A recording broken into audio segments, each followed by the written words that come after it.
I found her on the floor in a pool of blood, and it was terrifying and appalling and bewildering because, you know, this is not a woman who attracted dangerous people. She was a terrific lady to her fingertips. Good morning. Good morning.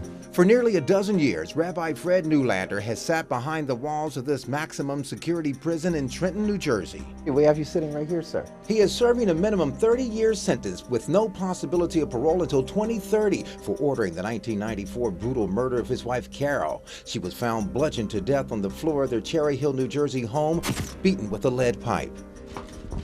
Now in this exclusive interview, he speaks out about what he says he did and didn't do, and why he says he'll get out of jail someday. My behavior was appalling in my marriage. I'm going to have to live with that for the rest of my life. It was arrogant and it was selfish. Prosecutors say the rabbi spun a web of sex, lies, and deceit, cheating on his wife with several women. After Carol Neulander died, Fred said, "I told you to trust me." Elaine Sonsini, a former local radio personality, was one of those women. She testified in court to having a 2-year adulterous love affair with Neulander, an affair prosecutors say Neulander hoped to keep alive by having his wife killed. I was an embarrassment to myself and others, absolutely. That I killed my wife, absolutely not, period. Neulander says he was shocked as anyone when he returned home the night of his wife's murder and found her brutally beaten body. This is hard. I came in and I discovered my wife's body, and I didn't know whether to touch her or not to touch her. You know, you get filled with the police shows and, you know, what you should do and what anyway. And I know I touched her, and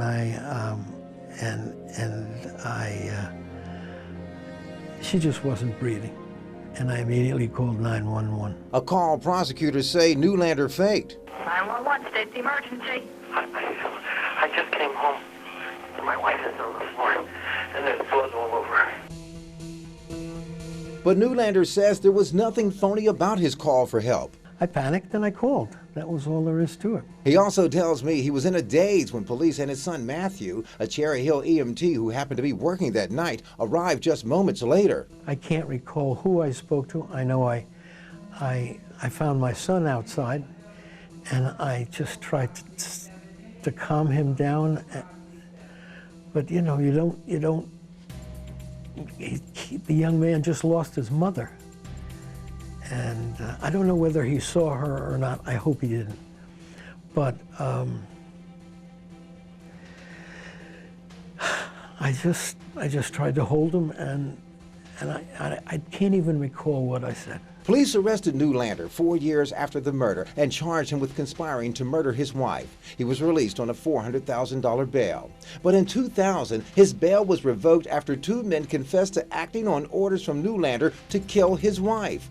Neulander's close friend Leonard Jenoff and Paul Daniels told police Neulander paid them $30,000 to do the deed. Just how much did that affect you or infuriate you when you found out that he had fingered you as the mastermind behind this? Devastating, ugly, and wrong, and lying. But I don't. What else do you want?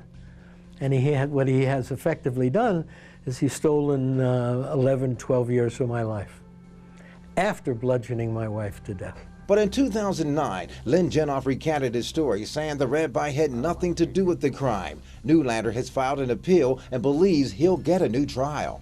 Speaking from deep down inside, from the heart, what is it you could say and to share with people to really convince them that you are in fact innocent of this crime?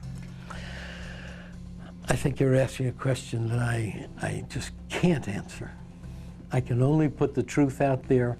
I've always maintained that my innocence, and I can't do anything, you know, I can't jump through hoops that I don't even know exist.